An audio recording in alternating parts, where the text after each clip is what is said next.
very good. Okay, guys. So as I mentioned earlier, tonight we're going to talk about how to crush those cravings. All right. If you haven't met me before, my name is Melanie Hesketh. I'm a registered holistic nutritionist, and I'm also a wife and mother of 2 grown men. You can see that in the photo there. My guys are 24 and 21, almost 22. It's kind of crazy. We just celebrated our 25th wedding anniversary, so that was really cool and scary at the same time. I graduated from Canadian School of Natural Nutrition in 2009, and I'm very motivated and excited to help people with the entire mind, body, spirit connection. This year in particular with COVID, my practice is really shifting more into the mind, body aspect of it, and I'm very grateful for that. I have a small wellness center in Tecumseh, Ontario, and I offer nutrition consultations, live cell analysis, Ruby energy medicine testing, bioimpedance analysis, metabolic balance, and we also, when it's not COVID, we have full spectrum infrared sauna sessions, so can't wait for that to start up again. So my passion is really helping those who are emotionally stuck to transform their weight and gut health so they can live a more fulfilled, pain-free, and energetic life. I believe in progress, not perfection, and love to help clients every step of the way. So that is my favorite saying, guys. Progress, not perfection. So normally this webinar is a private webinar for my clients who are in my metabolic balance program. And I just wanted to point that out because some of what we chat about may refer back to that program. So if you're new to this group, I'll just fill you in a little bit about what metabolic balance, or MB, as I call it, what that is. It is a meal plan that is designed and orchestrated by the medical professionals in Germany. So I am a coach, I have a certification and a license agreement with Metabolic Balance. And so it's a very specific meal plan. What we do is we send clients to the lab for blood work. That blood work comes back to me. I send that to Germany with all of the clients' health history, concerns, complaints, and goals. And then they prescribe a meal plan. So it is a prescription of food. It's very, very specific. And each meal plan is different. So no 2 plans are alike. So if you hear us talking about metabolic balance and you're not familiar with it, now you have a little bit of an understanding. All right, so let's dive deep into cravings, guys. Tonight, we're gonna talk about the causes and science behind them, coping strategies, and prevention tips. Almost everyone gets cravings from time to time, especially at night, which is kind of what we just established. You know, a few of you, half of you were probably in the afternoon and half of you were in the evening. I do find that nighttime seems to be across the board the most common time for cravings. One study showed that 97% of women and 68% of men reported having at least occasional cravings. That's a lot. But what's up with that? Why are us women having more cravings than men, right? I know from talking to clients that many feel like simply having a craving or the desire to eat certain foods makes them feel like they are failing. All right. I'm here to tell you that you are not a failure because you're getting cravings. You are not a failure for having cravings. You're human. So it's time to switch up that mindset because cravings can be caused by so many different things. And this is why I got so excited getting this presentation together for you guys, because there's so many potential reasons for these cravings and these conflicts. And there's so many potential coping strategies. So I hope we can get through most of them tonight. So cravings can be caused by hormone imbalances, sleep deprivation, stress, and don't forget that there are foods that are specifically designed to make us want to crave them. Yes, folks, there is engineers out there that their entire job is to determine where our set points are to get us to crave more of their food that they are making. No word of a lie. There are engineers that is their entire job, to figure out not just our psyche, but also the points on the tongue that get turned on to make us think certain ways, crave certain ways, things like that. So let me assure you that cravings are natural. And even for myself, before I started using my own metabolic balance plan, I snacked every single night. After dinner, I would literally take out a bag of chocolate chips because they were always in the house. So I always had chocolate chips around, and my hand would be in that bag of chocolate chips, not just once, but multiple times throughout the evening. So the problem with that was it affected my sleep. It affected my anxiety, my skin. I had acne, my health. I had yeast infections. I had a low immune system. You know, for myself, I thought I slept pretty good. But what I realized was when I stopped the snacking, I got a deeper sleep. And I actually wake up refreshed in the morning. Okay. If you guys have ever experienced a food hangover, I had that a lot and didn't even know it. And it was, for me, it's sugar. Sugar and me do not get along. I love it. I'm a sugar addict through and through. But when I have it, and when I have too much of it, especially refined sugar, I now notice, because I've been able to eliminate it enough, I get heart palpitations, I get edgy, my sleep is horrible. And of course, I get a little anxious because of all that as well. Now, I also, most of my life, had acne, not always on my face. I've had a lot of back acne, but I have had acne on my face, quite severe. And of course, my health, well, honestly, from a very young age, I've had yeast infections. I remember as a young girl, my mom putting me in the tub because I was so irritated down there. I had a lot of sinus infections. I had, well, even up until my adulthood, I had this really interesting thing happen when I would travel. My ears would stay plugged for like days. Like I want to say, I think the longest was almost 3 days after I flew anywhere. And that was because, sorry, I'm just letting someone in. That was because I had so much congestion, and I learned that that was a lot to do with, you know, too much yeast in my system, too much candida in my system, and the sugar was feeding it.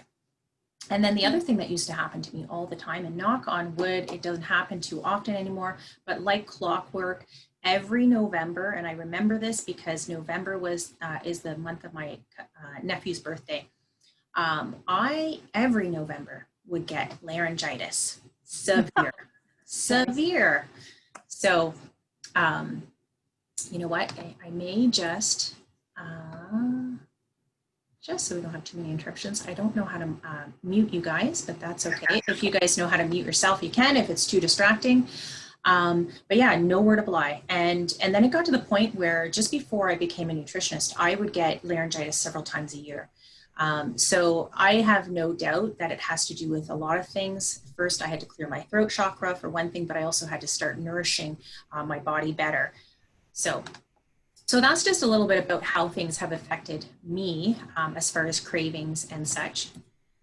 So as you can see, I may be a nutritionist, but I am human. And, you know, I don't think there's any nutritionist out there who is 100% perfect. And God forbid if they are, because I think that would be a lot of stress to carry. You know, if you've ever read different nutritionist blogs, they have these anxieties over shopping because they worry about what people are looking at in their carts, and you know, they worry about what the people are thinking, what they have in their carts. Well, I'll be the first one to tell you, I had chips last night. You know what I mean? Like, I'm human. And guess what, guys? I had chips with my dinner. So that is not the norm. But I decided that I was going to have some, and I had them guilt-free. I had been craving them for 2 weeks, guys. And so my husband did the grocery shopping, and he bought me a bag of chips. So I did have some, and that was a choice. And we're going to talk about that too. So do I still get cravings? Yeah, you just heard me say, absolutely, I do, but not like I used to. And I'm so glad I get them, because it really helps me to relate to you guys, right? My clients, like, if I can't relate to you, how can I guide you, or how can I have compassion for you, right? So I'll share tonight some of the tips on how I overcame these huge snacking episodes that I used to go through, and craving episodes. Many of these are the exact strategies I use personally. But first, let's talk a little bit about the science behind why we crave. Okay, so why do we crave? Crunchy, salty, sweet, creamy. Why are we getting these cravings? Of course, one of the most common cravings is for sweets. I am that person. I am definitely a sweets person. So for me to have a chip craving for 2 weeks is unusual. But after 2 weeks, I gave in and I had some chips last night. So sugar, of course, if you guys are not aware, is very addictive. It truly does turn on a certain part of your brain that increases your serotonin. Okay, and serotonin is a neurotransmitter that regulates your mood, your appetite, your memory, and your social behavior. So it's a feel-good, happy hormone, but it makes you feel good temporarily. And when that feeling dissipates, we crave this happy chemical again. So this is where that addictive nature comes into play. So I personally have found that I do my absolute best not to have refined sugar. If I'm going to indulge and have something, I will try to make the best substitution possible. And so we will talk about substitutions later, but just know, you've got to figure out what works for you. And I have found for me, because I have such a sweet tooth, I do best when I make sugar substitutions, whether it's, from fruit or, honey or something other than refined white sugar. So we can boost our serotonin levels through many different ways: diet, exercise, adequate and consistent sleep, and of course, supplementation. So once your body learns or relearns to receive the vital energy from beneficial sources, it won't require that quick energy that we get from carbs, and your cravings will stop. Okay, so by cutting your sugar, you'll actually be doing a great favor to your mind and your body. So remember that hormone serotonin is the happy hormone, but you can get it from diet, exercise, better sleep, and of course supplements. But it also can happen from having sugar. So this list right here is a good list of things to think about, like what can you do when you have a sugar craving? These are just a few kind of things that we'll be talking about later. All right, and if I haven't mentioned already, guys, I do have quite a few things that I hope to get through most of them. So if you have your phone handy, if you want to take pictures of the lists when we get down the road in the PowerPoint tonight, take a picture if you want, or if you want to be taking notes. I'm just kind of giving you a heads up. There's quite a bit of info that I think you might get out of this tonight.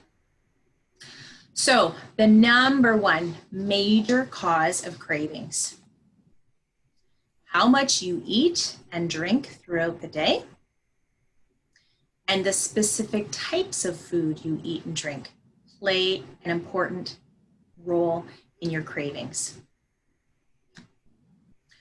So what can you do?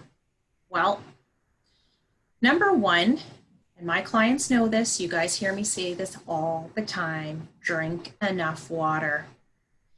If you are underhydrated, your body can interpret it as hunger. This is not a joke, this is truth, okay? 43% of adults get less than 4 cups of water a day. And the general rule of thumb to drink 8 cups of water a day is just a general rule of thumb. It actually is not accurate for everyone. The best way to figure out how much water your particular body requires is to take your weight. So if you are 200 pounds, divide your weight in half. That leaves 100. That means you need 100 ounces of water a day. And then you could figure out how many cups that is, okay? So very, very important. In my practice, I see most of my clients and they are actually underhydrated. So how do you know if you're underhydrated? Well, how do you feel? Do you have increased pain? Do you have increased urination? Yes, you can urinate more if you're underhydrated. Are you suffering from more headaches, brain fog? The list is huge. If you are just 1% underhydrated, your metabolism slows down and all of these other things that I just mentioned can increase just at 1%. I have clients that are coming in at over 10% underhydrated. The other thing that can indicate that you are not hydrated enough is constant cravings or hunger. Okay, again, that thirst mechanism can sometimes get confused for hunger. You may also have certain symptoms like constipation or dry skin or dry lips. And of course, what I do in the office is I do a bioimpedance analysis test, which is this device here. There's 2 electrodes I put on your hand, 2 on your foot. It sends a small signal through the body, which you won't feel, and it gives us a reading of your hydration, fat mass, muscle mass, information about the health of your cells. So this is a test that I do for those of you who don't come into my office. This is a test that I do at each appointment to monitor the health aspects of the body. So the second thing you can do is eat a balanced diet. Okay, so what do I mean by balanced? You've got to have a protein-rich diet, high in fiber and healthy fats. All right, so this is where I used to go wrong, guys. As a nutritionist, I always had it in my head, more veggies, more veggies, more veggies. I'm not saying not to eat vegetables, but what I was lacking and why I used to crave so much, I used to eat 6 to 8 times a day, was because I was not getting enough protein for sure. I was getting enough fiber from my vegetables, but I definitely was not getting enough healthy fats either. Okay, so currently the general recommendations are for us to get about 10 to 35% protein, about 20 to 35% fat, and then the fiber is going to be around 25% or so. Okay, 25 to I believe up to 35% for men. So that's the general. With metabolic balance, for those of you who are following it, you are in those ranges. If you're following the program, you're getting anywhere from 20 to 30% protein, 30 to 35% fat, and 40 to 45% carbs. Now, your fiber is going to depend on which food you're choosing. I have found, just so you're aware, I have found that some clients following metabolic balance, if they track their fiber for me, because I suspect that they're not getting enough fiber, often they're not getting enough fiber. So that might be from different reasons, might be the types of vegetables they're choosing, the types of fruit, it might be because they're not eating their breads or their crackers, or number one reason I find is because they're not eating their beans and lentils, so they're not eating their legumes. So if you want a quick way to boost up your fiber, eat beans or lentils every other day, or at least twice a week. You are guaranteed pretty much, if you're following metabolic balance, to get enough fiber if you eat beans a couple times a week, okay? So protein, fats, and fiber keep your blood sugar in check, and that is the number one thing to prevent cravings. That's also the number one reason why I hear from clients repeatedly when they start metabolic balance that they don't have cravings, or their cravings have drastically subsided, okay? So protein keeps you full longer than any other nutrients. My recommendation is always to take 2 bites of protein first. That's one of our metabolic balance rules. When you take those first 2 bites of protein before you have your vegetables or your fruit, what you're doing is you're turning on a hormone called glucagon. So when glucagon goes up, it slows down your cravings, your hunger, it gets you into fat burning, and then it slows down that insulin spike. For fat, it also keeps you full longer, and it does not cause any insulin release. And insulin is the hunger hormone. So every time you eat, insulin will get turned up. So you don't want insulin turned on because it makes you more hungry. This is also another reason why, speaking of insulin, why for some clients, when they're hungry or craving more, I'll actually tell them to take out their breads and crackers. If they are particularly insulin resistant or carb sensitive, taking out those additional carbs will actually turn down the hunger and cravings. Fiber, again, keeps you full longer. What's really cool about fiber is that it slows down the carbohydrate digestion. So it slows down that sugar spike, which therefore will slow down the hunger and cravings as well. So that is one thing I will urge you guys to maybe spend some time charting what you're eating throughout the day, make sure you're getting 25 grams of fiber a day. Use like MyFitnessPal or something like that, and add all your foods in there, and you'll see how much fiber you're getting. All right, number 3, do not undereat. If you are working out and you're under eating, you are going to be hungry at night, legitimately. And that's another big reason why we recommend that with metabolic balance, you don't work out in the first 2 weeks. We have to establish a really balanced hormonal sequence within the body. So no working out for the first 2 weeks. And then after that, then we can add in physical activity and help you out with the hunger because of the activity.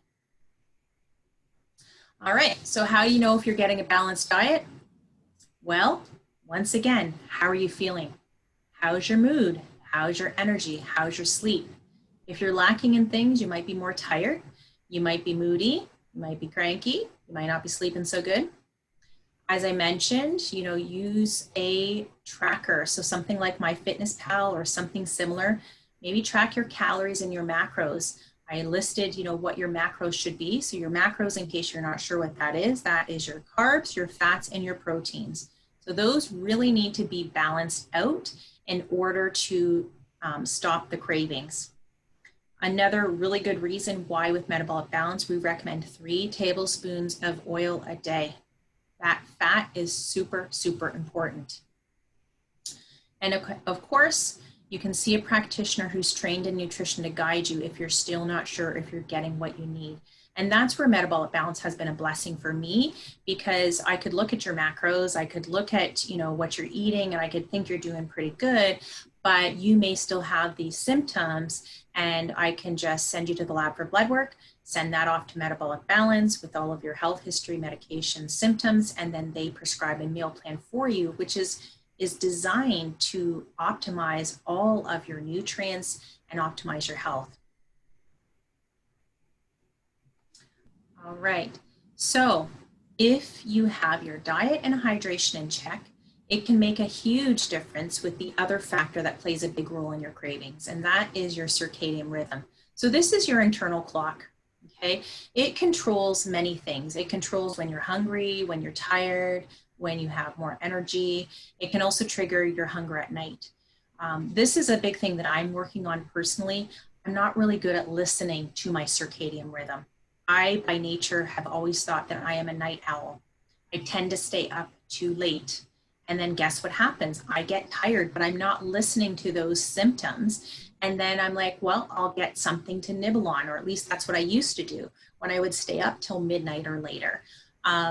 So, your circadian rhythm, when you're listening to it, it will tell you what you need, and food isn't always what you need. Sometimes you just need to go to bed, okay?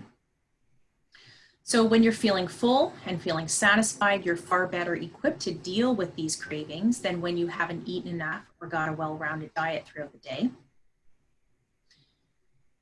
The number 2 cause of cravings. This one might surprise you guys, your gut microbiome. This is a huge passion of mine, guys. There are trillions of bacteria living inside you right now.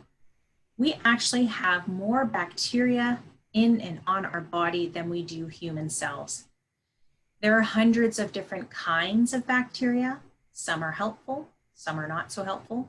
Some have specific jobs to keep you healthy, happy, energized.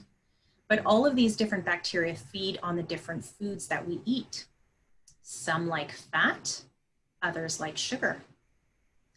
But the key here is that they get their food from us, okay?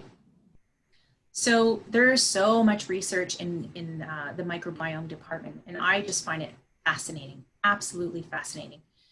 Those gut bacteria might actually be telling you what to eat. This is what the new research is showing. So it's kind of freaky, okay? Because your bacteria, you might have higher amounts of certain ones, so they actually might be telling you to crave certain foods. So the scientists really don't know exactly which bacteria crave which food, but they do say that what you eat can influence how much of certain kinds of bacteria you have in your body. I will tell you that when it comes to yeast and candida in the body, that thrives off sugar, and that is a yeast-like fungus, okay? So if you eat a lot of junk food, you will probably have more bacteria that crave junk food. The flip side is, if you eat less junk food, you will probably have less bacteria that crave junk food. That's pretty cool. Okay, so how do we know how our microbiome is doing? Well, how are you feeling? Okay, how are you feeling? There again, this is such a passion of mine. There are so many reasons that we can feel like crap. Gut microbiome is one of them. You can have constant cravings because of it. You can have gas, bloating, heartburn, bowel dysfunction, low immune system. You can have depression, anxiety. You can have food intolerances because your gut microbiome is off. Like, the list is endless, guys. So you can also have an imbalance of your gut microbiome and not have any of these symptoms. This is the really cool thing, and one of the reasons why I do live blood cell analysis. So with live blood cell analysis, I actually do take a drop of blood and put it under my microscope like I'm doing here. And we look at it together. It's like an ultrasound of your blood, and we view it together, okay? I'll give you a quick example. I had a gentleman today, young guy. He lost 65 pounds on his own. He actually also is eating incredibly well. He is a vegetarian. He cleaned up his diet in the last, let's say 10 months. He feels great. Came to see me just to see how he's doing. Never been to a nutritionist before. He wanted to make sure he's on track. Well, let's just say I looked at his blood and I was like, oh boy. So the organism activity in his blood was way out of whack. So I'm just, astounded, because what he's told me he's been doing for the last 10 months did not match what's going on in his blood. So we had to dig a little bit deeper. And what I found, and what he started to realize as things popped up in his head, well, he was a cesarean section baby. So he had less opportunity to get good microbiome because he didn't pass through mom's vaginal walls. He was very sick as a young child. It was, he'd been on a lot of antibiotics. He had diarrhea most of his life up until 10 months ago. And it was so bad that even like in his mom's journals for school, and just kind of, I want to say almost like she kept like kind of like a baby book for a long time, where she would say, oh, we were supposed to go here today, but we couldn't because he had diarrhea. So things like that. So looking back on his entire life, I was like, oh, well, now this makes sense what we're seeing in your blood, but he doesn't have the symptoms anymore because he cleaned up his diet. But just because you don't have the symptoms doesn't mean that it's not going to affect you long term. So this is one of the cool things about doing live cell analysis. I just thought I'd share that with you today, because it was pretty neat to see his blood. So number 3 major cause of cravings: the quality of food that you eat. All right, I don't want to spend too much time on this. As you can see, it's a little wordy, but the glycemic index. If you've heard of the glycemic index, you've probably heard of it for diabetes, okay? Really briefly, it measures food on a scale of 1 to 100 on how quickly it raises your blood sugar. The faster and the higher the food makes your blood sugar go up, the faster, just letting someone else in, the faster or the higher the glycemic number is, all right? So if your blood sugar goes up very quickly from one of these foods, you will get a higher score on, or the food will get a higher score on the glycemic index. So the problem is when blood sugar goes up, the body sends out the hormone insulin to help remove the sugar or balance it. This causes a sugar crash. So this is where I used to be, because I would snack so frequently. I would be tired in between clients. I would be very shaky. I had a lot of hypoglycemia. And then I would just get hangry. So The glycemic index, over time, this cycle of sugar spiking can lead to insulin resistance, which means your cells won't be as receptive, and that is a precursor to type 2 diabetes. So one scary fact I wanted to point out is that the number of people with type 2 diabetes, it's actually increased 300% since 1980, guys. So scary. And this is just one of the main reasons why I do what I do. But that is crazy. So keep in mind one thing about the glycemic index. So blood sugar does not just respond to because of how much carbs we're eating or how much natural sugars are in the food. Okay, so your blood sugar does not just respond because of how much carbs you're eating or how much natural sugars are in the food. The amount of fiber, fat, and protein also play a role in slowing down the blood sugar response. Okay, so keeping that in mind with the glycemic index. So this is where the glycemic index falls short. With the glycemic index, you can make better choices for your foods, but you have to know that it only measures each food as if you're eating it alone. Okay, we don't normally eat just apples at one meal or just, carrots. So if you're following the glycemic index and you're having, a lot of stress over not eating, let's say, carrots because they're high on the glycemic index, I just want to explain to you why that's not always the best approach. It doesn't measure according to portion size either.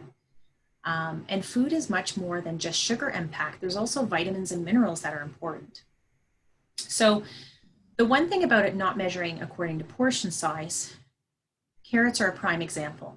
Carrots get a high number, and I can't remember what it is on the glycemic index, but they get a high scoring. So a lot of people, when they're trying to lose weight, or if they're trying to manage their diabetes, or they're trying to manage their blood sugar or their sugar cravings, they will follow the glycemic index.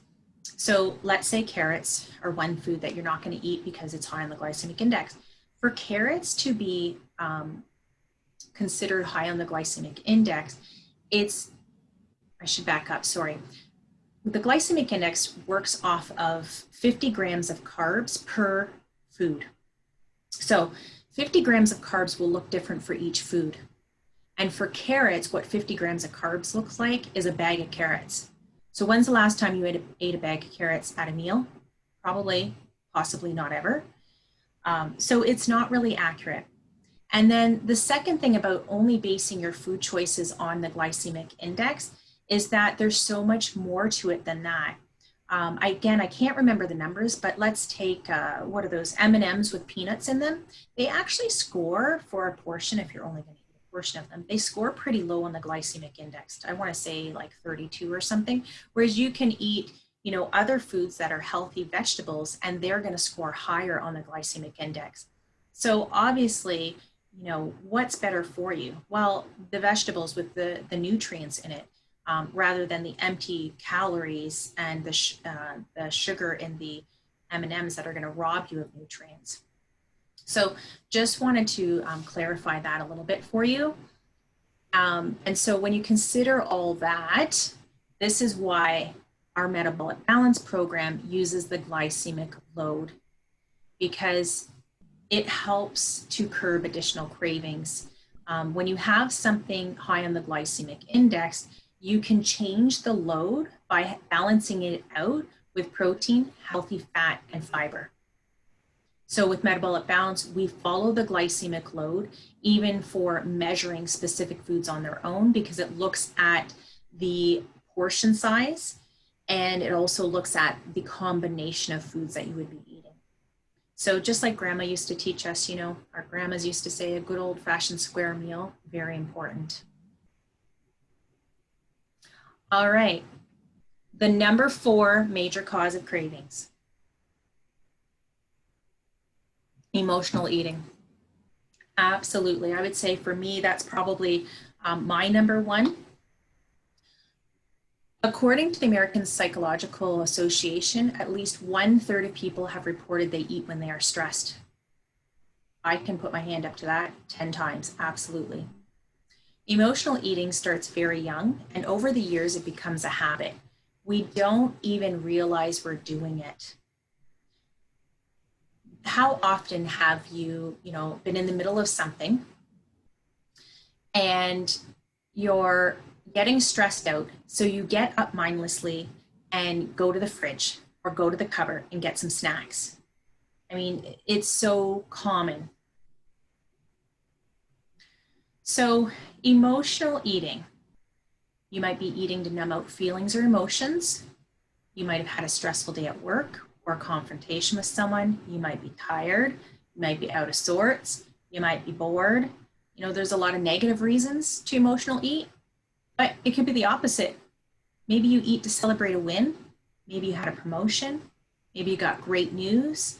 Maybe it's your relaxation. So how do you know if you're emotional eating? Because like I mentioned, a lot of times it's mindless. Like we literally will get up in the middle of doing something and start eating and not even realize because we're not even hungry. But there are times where you might have a craving and you might not know if it's an emotional craving. So this is what I want you to practice. Every time you eat or every time you crave is probably a better thing to do. Every time you have a crave, what you want to ask yourself is why? Simple 3-letter word. Why? Why are you craving? Why are you eating if you've already started eating? It's super important to do this without judging yourself, okay? You're just simply asking to gather information. If you're not physically hungry, so you've asked your question, why am I doing this? Why am I eating? Dig deeper. Are you upset about something? I can tell you that I'm really good at suppressing my emotions. So I can go home and not even realize that something bothered me throughout the day. So sometimes you really got to dig deep. Maybe somebody said something that sparked, an old memory, or just kind of threw you off. Okay, so just dig deep. Are you bored? Are you eating because you always eat at this time of day? Or did you earn this by accomplishing a goal or something? So why? Why are you eating? Be sure to ask yourself that. Don't judge, just acknowledge. If you continue asking yourself this why, you'll probably start to notice some patterns, okay? So even if you don't get the answer the first time, do it again, keep asking the why. You might start to notice patterns. Just asking the why is going to establish a new routine for you to stop, think, and listen to yourself, listen to your body, listen to your emotions. So here are some common signs that you might be engaging in emotional eating. First, the hunger comes on fast. Oh my God, I really need my chocolate chips. Oh my God, I could really go for some chips right now, right? 1 minute you're feeling normal, everything's hunky-dory, and then all of a sudden you are like ravenous. Second, you're probably only craving certain foods. Usually for me, it's sweets.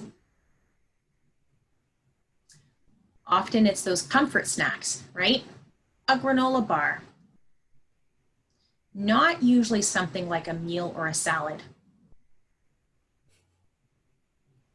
And third, what you want to keep in mind, if you do decide to eat, guys, so there's decisions, and we're going to talk about this.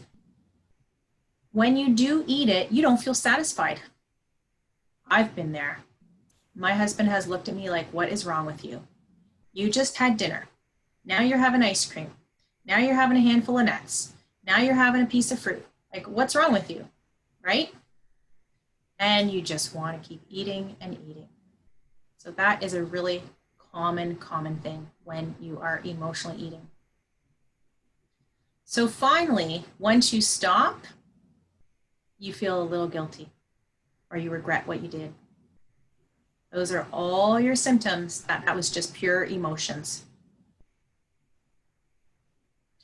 So if you think to yourself, I deserve this, chances are you're not eating because you're physically hungry. You might be just rewarding yourself with food. And this is the main reason why, especially my clients who are working on weight management, I want you to make sure that you choose rewards that don't revolve around food. It gets very blurred with the weight loss patterns and the healthy mindset that you're creating. So try to never reward yourself with food, whether or not you're trying to lose weight or whatnot, because it can really lead to an unhealthy relationship with food. So all of this asking why and breaking things down, this is not about being judgmental about yourself. And it's not about beating yourself up for emotional eating. Instead, it's about noticing patterns. Once you can start to notice patterns, you can start to figure out your strategies. Okay, we can work preventatively. We can also work in states of, acute times. So patterns are really important to establish. That knowledge is going to give you power. And so how can we help with this emotional eating? You can start by making choices versus reacting out of habits or old patterns. So just know that you can make choices. It's very, very liberating. The important thing is that you make the decision instead of just coasting on autopilot.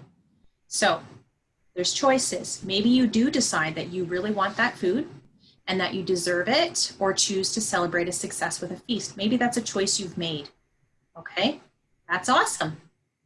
Or the flip side is maybe you decide it's not worth it because it'll set you back from your goals. That's also awesome. There are two directions you can go to. Each one of them have different, if you want to say consequences, good or negative, absolutely.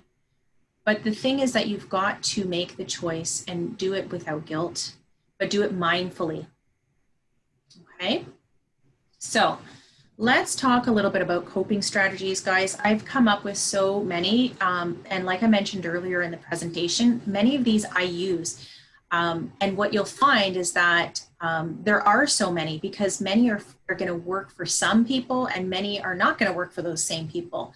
And it's also going to change depending on the situation that you're in with these cravings. So first thing is talk with friends, get a good support system in place, especially if you're on a weight loss journey. Some clients, they want to hide their weight loss, and you can do that for so long. But it's always good to have that network, that support system in place. And if it's a really good support network, you're going to be able to communicate with them and share the ups and the downs. And sometimes just having that connection with friends can totally get your mind off your cravings, because maybe you are just bored. Maybe you feel like you need connection. We tend to gravitate towards food because it's very comforting. So what better way to get comfort than from chatting with friends? And of course, seek out professional help if needed. There are sometimes some very deep-rooted conflicts that we've experienced in our lifetime that need some professional coaching. Cravings jar. Guys, if you haven't heard me tell this one yet, I just recently had a client give me this idea, and I think this is a phenomenal idea. So this particular client was in her first 2 weeks of the Metabolic Balance program, and you're not allowed to treat during those first 2 weeks.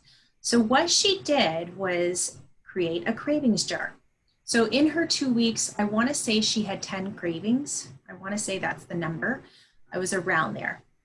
Every time she had a craving, she wrote it down. So number one, writing it down, what does that do? It's a bit of a distraction. But what it's also doing is it was telling her that she's choosing not to have that craving right now. And then what she did was she put it in the jar. And on her first treat meal, she pulled a piece of paper out of the jar and she had that as part of her treat meal. How cool is that? So it's really just shifting that mindset, telling yourself, okay, I'm choosing not to have it right now. I'm writing it down. I will have it, but I will have it later when I choose to have it. And a nice surprise too, because you don't know what you're going to be having when you pull it out of the jar. Video games. I do occasionally play video games. Every once in a while when I've got time, I'll go down and play. My favorite is like Pac-Man, because it's probably the only one I know how to play. But researchers have found that playing a game of Tetris actually helped people overcome their cravings.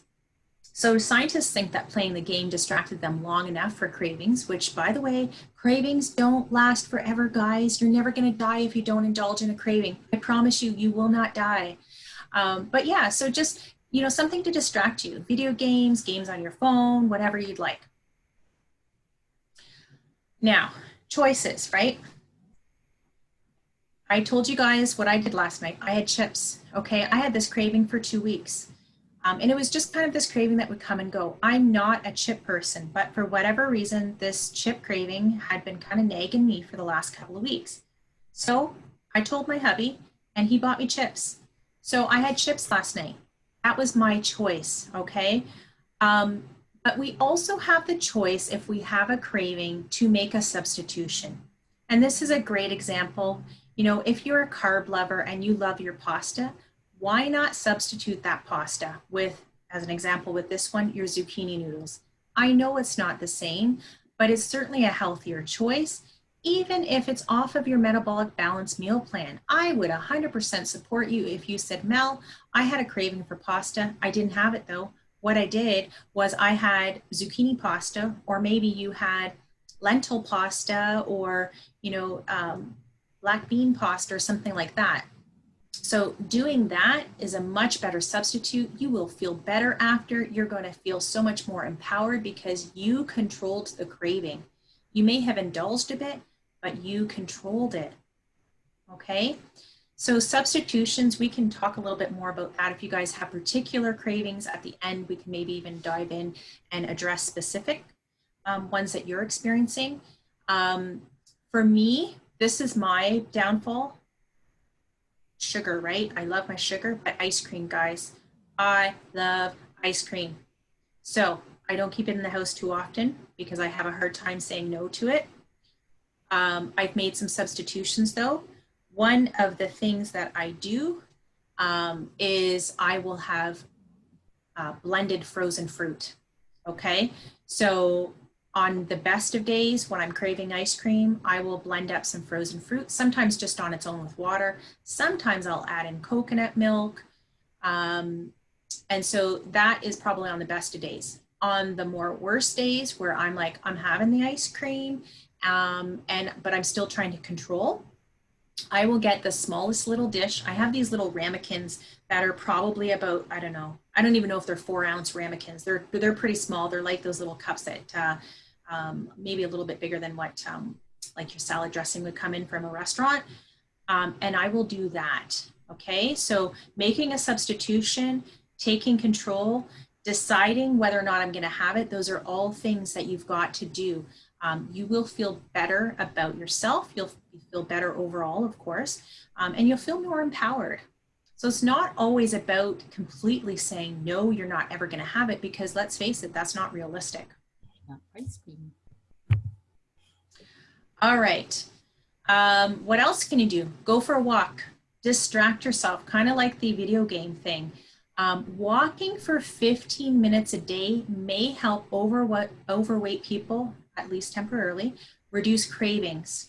Okay. What they have found is actually exercise will reduce your blood sugar. That we know, right? That is a proven fact. So if you are really craving, it may be because your blood sugar is elevated. So if you go out for a walk, it actually could reduce your blood sugar significantly and reduce that craving. Also, it helps with your cognitive stimulation. It interferes with your thoughts around food. Of course, if you're emotionally eating, walks are one of the best things you can do to get yourself out of a funk. Go to bed early. I am definitely learning this one. There is a link between sleep and hunger. Studies show that even a single night's sleep of deprivation changes our hunger hormones, okay? If you're not aware what sleep deprivation is, it's anything less than 6 hours a night. Many people do not even get 6 hours of sleep a night. So What happens is, and there's been so many studies I've read on sleep deprivation and hunger and hormones and weight gain, but basically if you are not getting enough sleep, one of the biggest things that happens is it increases your cortisol. Cortisol is the hunger hormone as well. It makes you crave. There's a few different hunger hormones that we have, but cortisol also makes you gain weight, particularly around the middle. All right, tapping. Guys, if you've never done any tapping, look up emotional freedom technique, especially if you are an emotional eater. There is a specific sequence of tapping that you can do and affirmations that you do while you're tapping. But if you just want to keep it really simple, there is some research that has been done at Mount Sinai Hospital.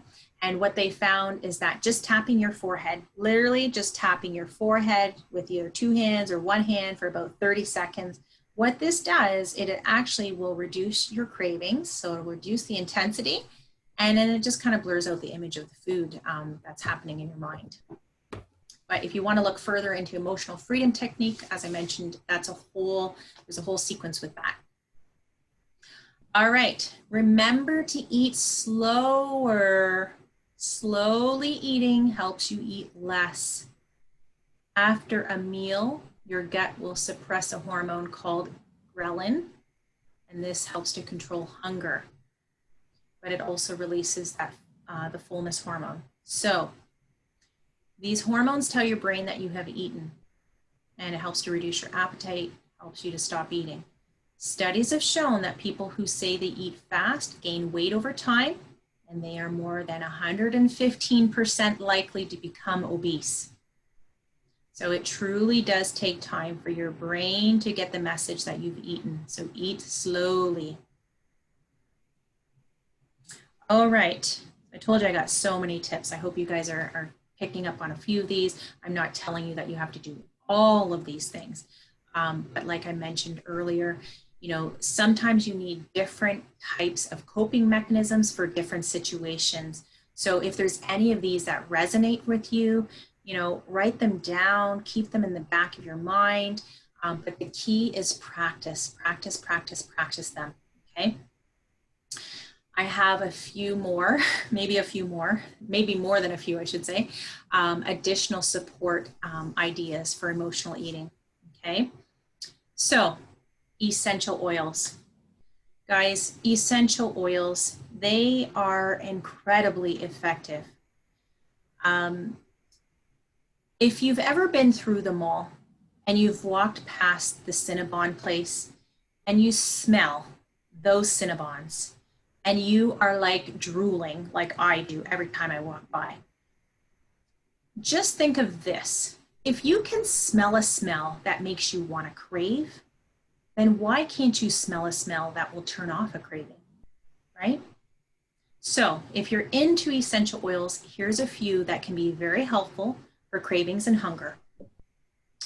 Some of these we do have in our office as well. We carry the Young Living brand. It's just a really good brand that I am particularly happy with and support wholly.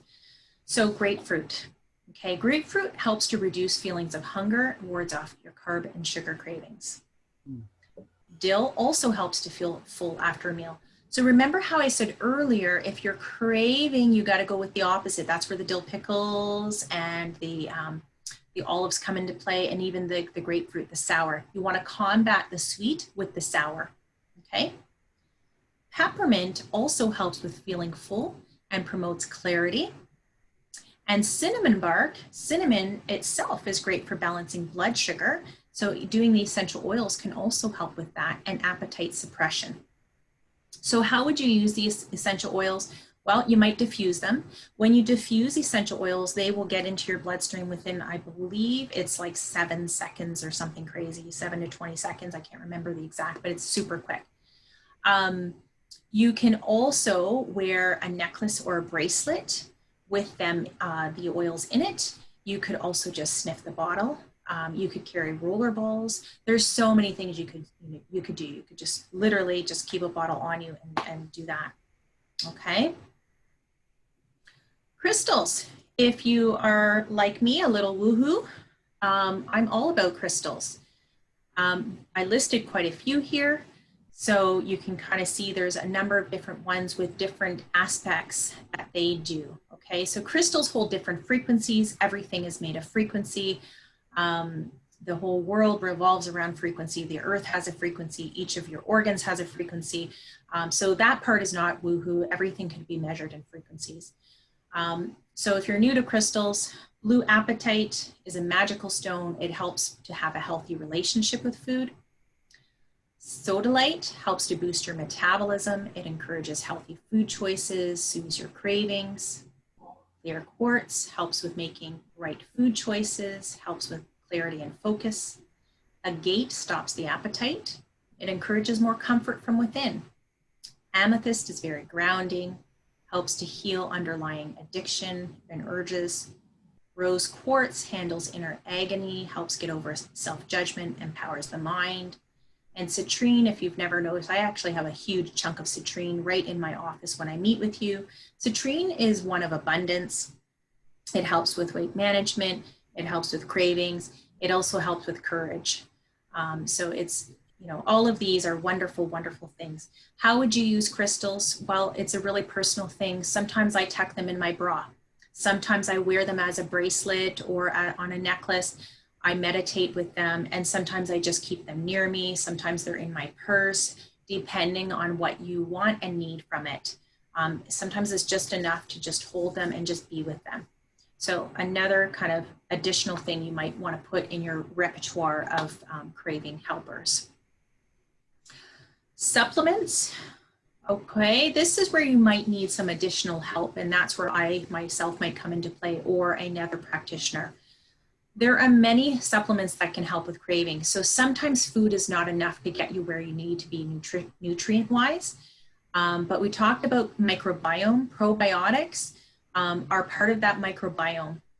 There are actual probiotics that are out now that are specifically to help with cravings, hunger, and weight. There are other probiotics for colds and flus and urinary tract infections. So again, going back to the hundreds of different microorganisms, there's also different types that have different performances that they do. Chromium for blood sugar support is really good for those who crave or who are having sugar imbalance issues. Magnesium, if you crave a lot of chocolate, you're probably deficient in magnesium. Okay, magnesium is one of the main minerals that most of us are deficient in because our soils are deficient in it. So it can help with many functions of the body. It's actually super important for every cell function. We talked about fiber. If you can't eat enough, you could take a supplement. B vitamins are also very important, especially if you are stressed. Fish oil, good fats, keep you full. Stress support. This is a very general word that I use because depending on the kind of stress you're going through would be dependent upon what would best support you. So if any of those are concerns and if you'd like to talk more about that, feel free to get in contact with me. We could discuss those things for you. We could certainly even think about doing a live cell analysis to kind of see where you're at with some of these nutrients. Live cell analysis will give us a better insight into what's going on inside you. And even for the stress, if you're experiencing stress, I have a really good stress questionnaire that can help to determine which supplements you would benefit from the most for your particular type of stress, because there's many different ways of experiencing stress. All right, herbal teas. Again, a very easy thing to do, not always thought of, right? We're always looking for the magic thing to fix our cravings, and sometimes we already have it right near us. Herbal tea might be one of those things. Even if you're on metabolic balance and if you are not supposed to be snacking, because of course we're only supposed to have 3 meals a day, I would much rather you have a cup of herbal tea to help curb that craving, okay? And the type you choose might be really dependent on your taste buds and also dependent on what you need. You know, chamomile is very calming. If you've had a really rough, busy day, you might need some chamomile to calm you down. If you're feeling like you're having sugar cravings, maybe you want the cinnamon tea or the rooibos or even the peppermint, because again, that peppermint is kind of the opposite to the sweet. Spearmint and peppermint are very good for helping with sugar cravings, also very good for regulating your hormones. And licorice is very calming. It's got really good properties for digestive issues as well. So these are just a few of the top ones that I like to use. But again, that ritual. The other thing I would mention is that in the folds of our stomach, all the receptors that tell us that we're hungry are in the folds. So if you drink water or herbal tea, when the stomach expands, it'll actually tell your body that you're full, because it will expand and turn on those receptors that tell you that you're full. So you don't actually have to eat something to fulfill that need. Avoiding artificial sweeteners, just really quickly, if you use them because you crave sweets, you might actually be setting yourself up for more sugar cravings. Of course, my metabolic balance clients, I don't want you using artificial sweeteners at all. But scientists say that non-caloric sweeteners can change how sensitive your taste buds are. So you'll actually start to need more sweetness, because the artificial sweeteners can be anywhere from 200 to 20,000 times sweeter than actual sugar. So we don't want to turn on your insulin, because your insulin still gets turned on when you eat artificial sweeteners, and we certainly don't want to dull those taste buds. All right, so one of the other things that I do recommend for those who, especially who are experiencing any emotional imbalances, is RubyMed chakra energy testing. This is a test that I do in my office that is 86% successful in resolving depression and anxiety, unresolved emotional conflicts that could go back to even birth. If you want to know more about that, please reach out to me. It is absolutely amazing. Many clients tell me after we've done it that they feel like I've done almost like a psychic reading, because it really dives in to the emotional conflicts and to, you know, how you're dealing with things. So that is another really good thing. If you're finding that you have repetitive behavior patterns, this helps to correct repetitive behaviors and things that are holding you back. So all in all, what you really want to do, guys, we shared a lot of tips tonight. What you want to find, you want to do is you want to find what works best for you. And that's why I gave so many different strategies.